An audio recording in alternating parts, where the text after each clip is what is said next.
Paul McGuire Grimes, KSTP, Minneapolis, St. Paul. Kenneth, it is an absolute honor talking to you today. So thank you so much for the time. And Belfast is such a moving film. I really appreciated it. Thank you, Paul. Nice to talk to you.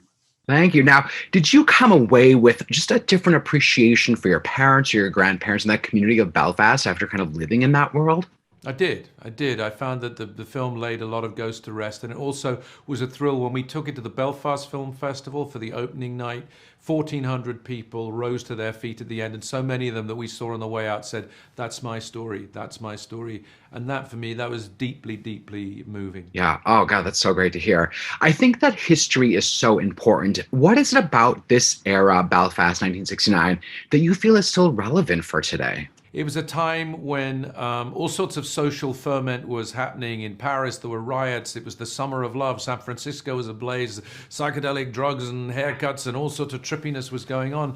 And there was civil discontent in a place that had previously had a measure of a sort of settled existence. Not an idyll, but for me, very much a home.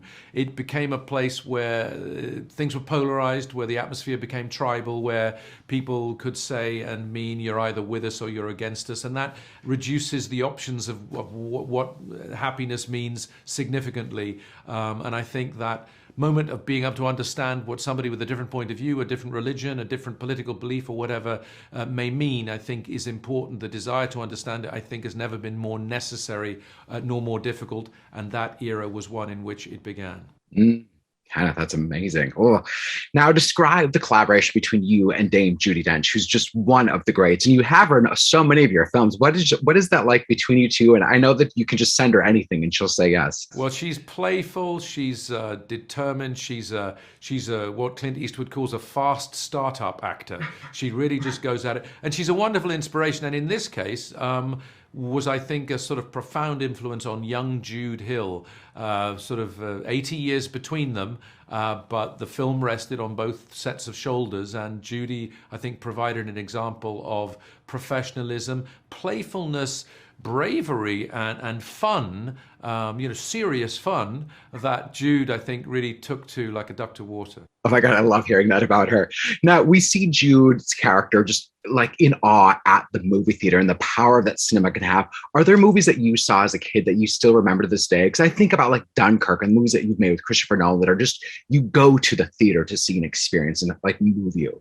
Yeah, well, certainly that just from a few years ago was an amazing memory of things like The Longest Day, that amazing film. I know there's Spielberg's version is also sublime, but The Great Escape, on a family level, The Sound of Music, the scale of that, directed by Robert Wise, who edited Citizen Kane, had an incredible level of skill in it, and the amazing Julie Andrews and the amazing late great Christopher Plummer and the Austrian Mountains. It was amazing, and music too. Oh my gosh, I love it. What advice would you give a young Kenneth Branagh today, since this is kind of just a memory piece? I'd say enjoy every single second of your life. Don't worry so much, don't worry so much. I know back then so much was changing and anybody would be forgiven. And indeed, this film is an act of forgiveness for a kid who was doing the best that he could. And so was everybody else.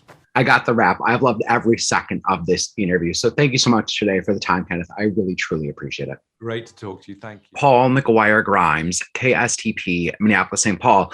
Ciarán, it is such an honor talking to you today. And Jude, you are such a phenomenal young star on the rise. You give such a brilliant performance in this film. So congratulations to both of you on Belfast.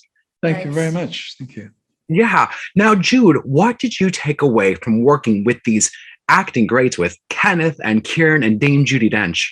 Well, every single person on the set, the entire cast and crew, they really helped me understand the acting community and just everything in a whole. I asked everyone for about everything, and you guys really, really helped. Yeah, we threw him a few bomb answers, but it was far too intelligent to take that.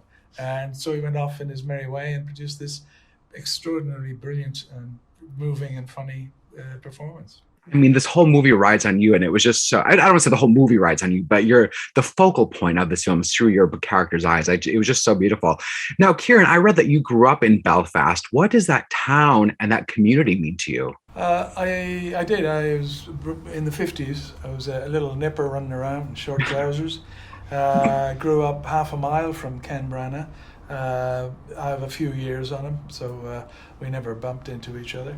But it means a lot because I went away. I would still be in Belfast, but I went to train to be an actor, and there were no theatre schools in Belfast at the time, so I went across to London.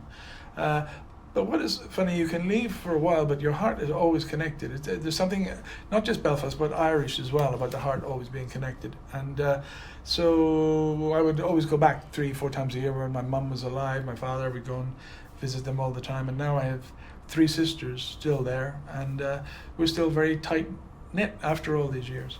So it meant a lot. Yeah, I have Irish heritage, so I've been to all around Ireland, and it's such a beautiful, beautiful country. Now, Jude, we see your character love watching TV and going to the movies and having that experience. And I'm curious, are there movies that you've seen? I know you're so young, but that have left that lasting impression on you. And same for you, Ciarán. Like, are there movies that you remember seeing as a kid that opened your eyes to the magic of cinema?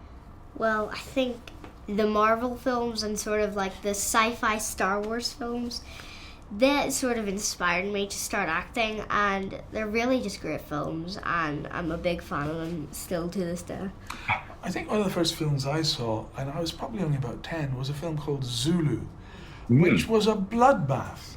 It was the British colonials at Rorke's Drift in Africa and taking on Zulu tribes. And I just remember coming out of the cinema, which was the same cinema that Ken would have gone to when he was a boy, just like almost fainting from the sight of so much blood. That was my early memory. They wouldn't let me in these days. Judy, you may have to wait a little bit before you see that one. Now, Ciarán, did you come away with just a different appreciation for your family or that community? Because this movie is such about family and like the hardships that Jude, your character, went through throughout this. Yeah. It's extraordinary. My father was a doctor, and he actually spent a lot of times in the early 70s going in at night time when he was on call to visit patients on both sides of the divide, because his actual surgery was right on the Springfield Road, which is sort of between the Falls Road and the Shankill Road, which are the flash points. And something always instilled in me that he wouldn't take any nonsense from anybody about telling them who to treat and who not to treat. Like, he's a doctor, and everybody gets treated, and that's the message we try to preach in this. I love it. I got the wrap. This is such a beautiful movie for both of you. So congratulations, and thank you for the time today. I appreciate it. Thank you. Thank you very much. Thank you.